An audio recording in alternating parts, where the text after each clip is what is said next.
Jake will be joining us. Jake is coming from Spatial, and yeah, there you go, make some noise for Spatial. And he's going to be talking to us about NFTs in the metaverse. So please, welcome Jake.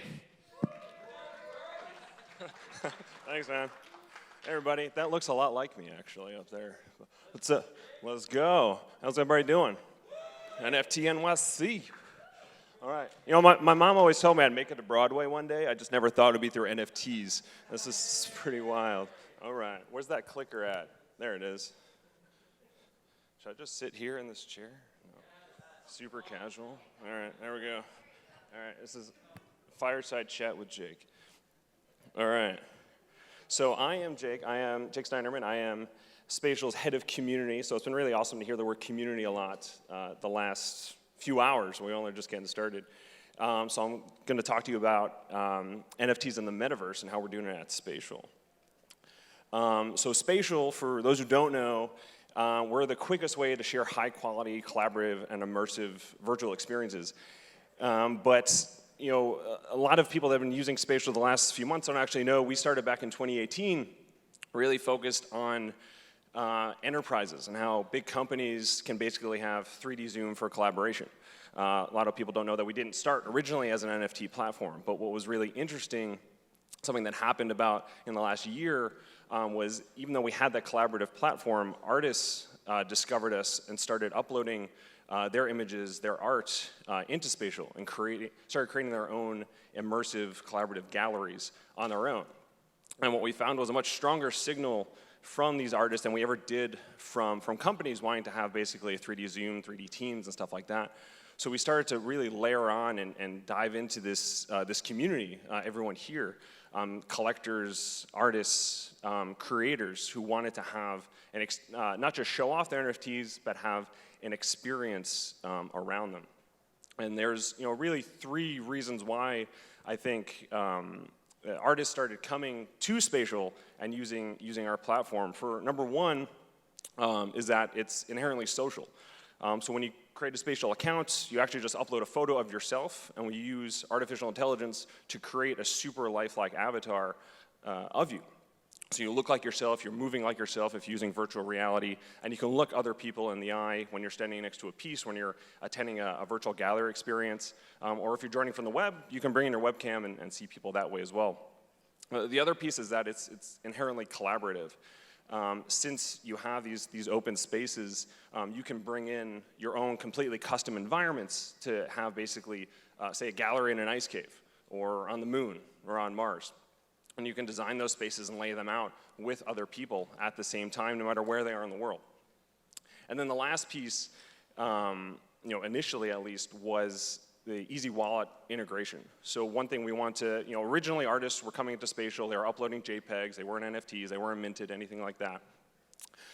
So we added MetaMask integration. So wherever your pieces, your collections lie, on the Ethereum blockchain through MetaMask, you can bring those in to Spatial and lay them out in your gorgeous gallery environment. So making it super easy for artists to get started. And the great thing about this has been that you don't have to be, technical minded of any kind to get started in the metaverse, right? In virtual reality, in these immersive spaces. There's no code to set up, it's all drag and drop. There's nothing to download. If you're using a web browser, you just go to the website. There's nothing to install, no plugins, anything like that. And it's inherently cross-platform.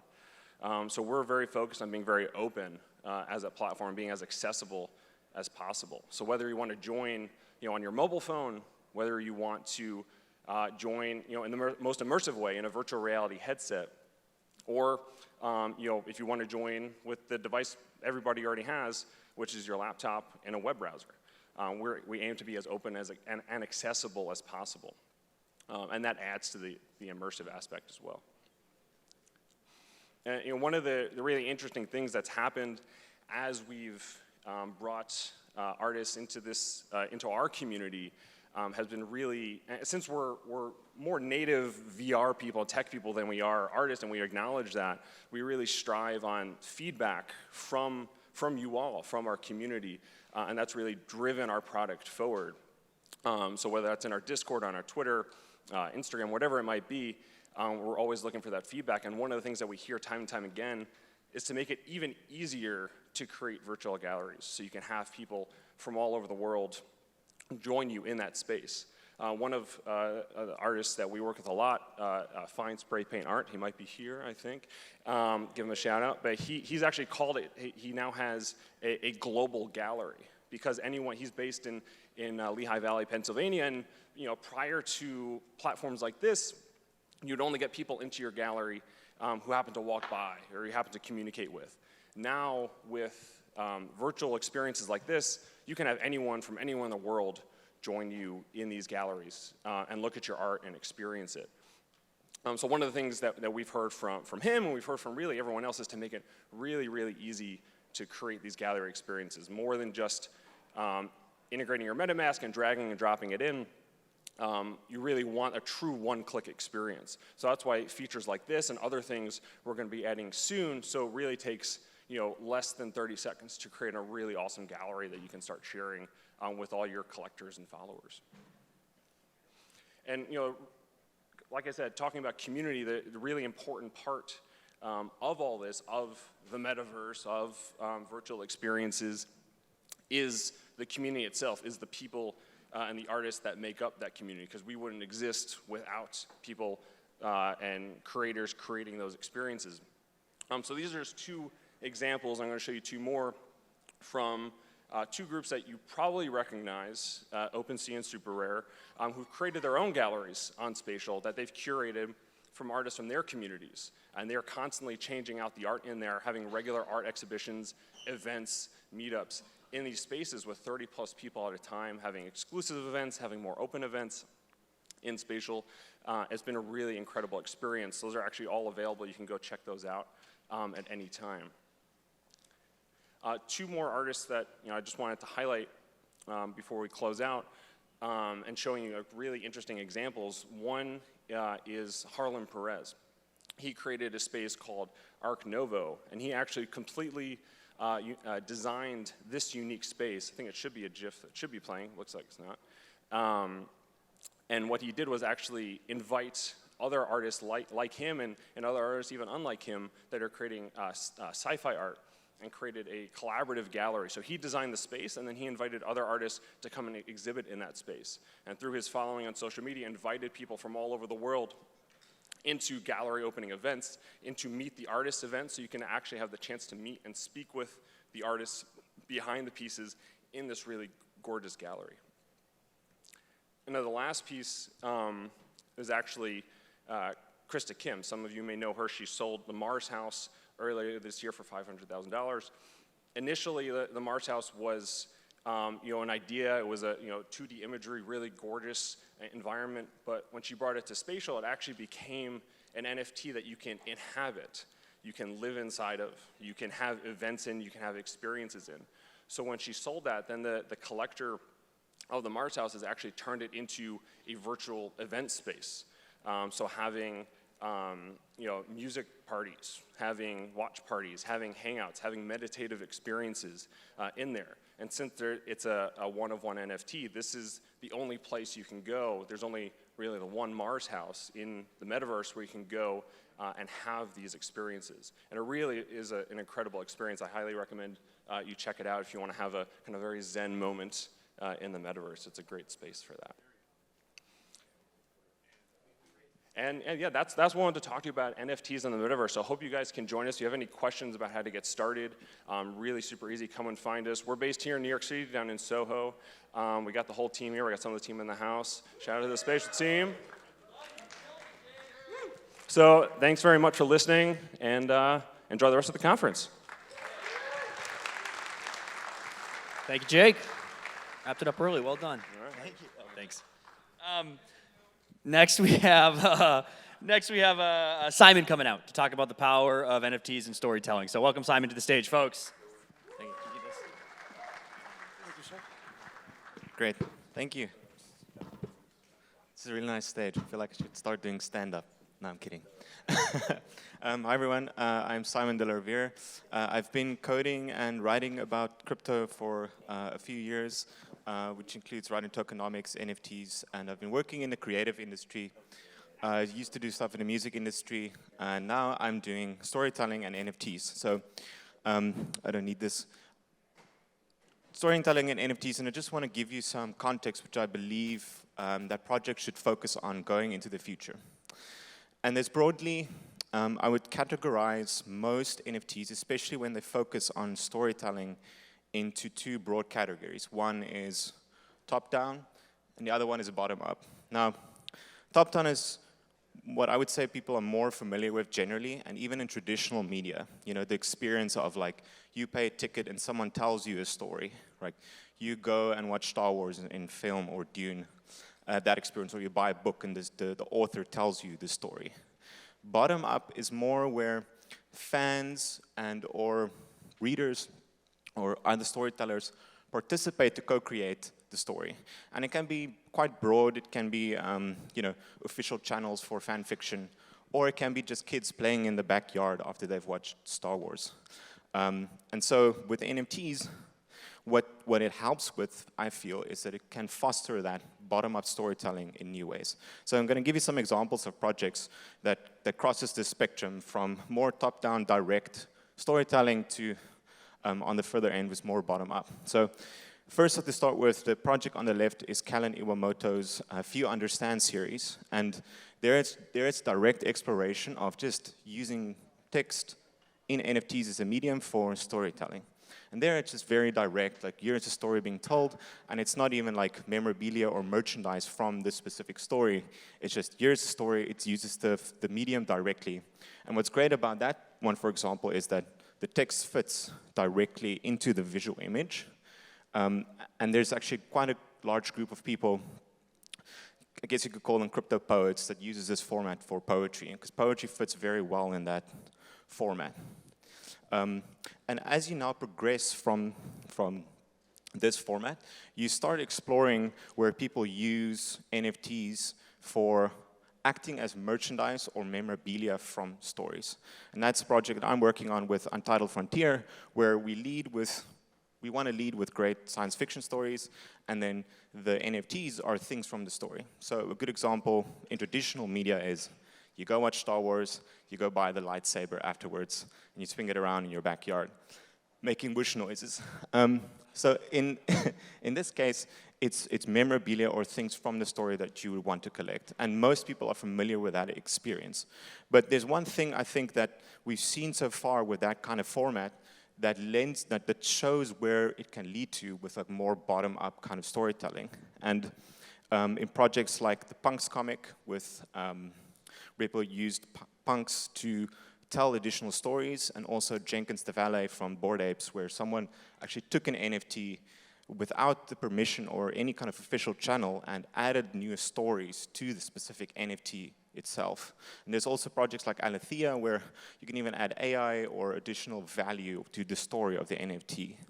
Now, why that's interesting is because someone that can get an NFT can decide to tell a story or add additional story or value to it more so and more easily than what you would see in traditional media. And I'll give you an example of what it would have looked like in traditional media.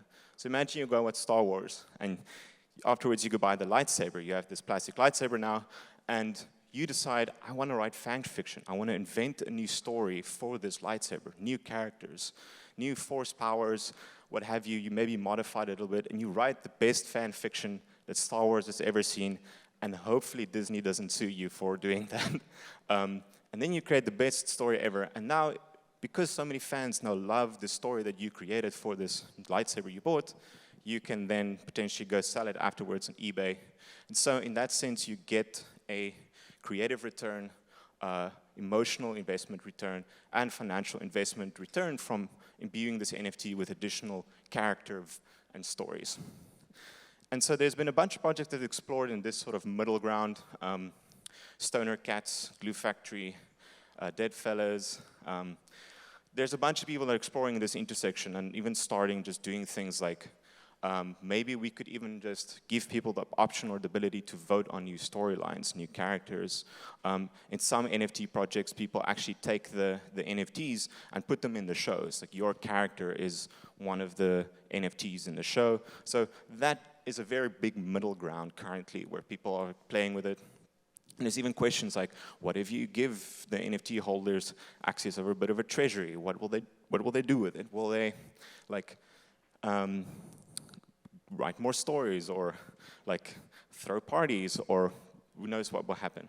Now, the final bit, and I think I was hoping to see it, and then finally it came around. The NFT on the right is from the Loot project, and I felt like that was a really good example where, by the NFT itself, the way it's approached, it lends itself towards that investment from other people versus other projects we've seen. So with Bored Apes or like Punks or any kind of other project where people have vested their own time into it, there was no like official invitation except that the IP was made permissive. Like, you're allowed to do what you want with the IP. And that just giving people that access allows them to decide whether they want to spend their time to add more stories. But with Loot, what Loot did is that it did that too, but it created this, it went down the layer in terms of, how can I explain it? It went down the layer in terms of creating a new kind of primitive where it invites people to explore what that mixture of fantasy items could mean or could entail. And so a lot of people went and created new kinds of like additional visualizations, like characters, maps. There was like adventures and things like that where it just more explicitly invited people to participate. And so with this kind of intersection of storytelling, there are different ways in which you can approach how to tell stories with NFTs. And I think we're like at the very, very early stage where people are exploring it differently. And for that matter, it isn't necessarily always that straightforward, right? Because me standing up here is telling a story.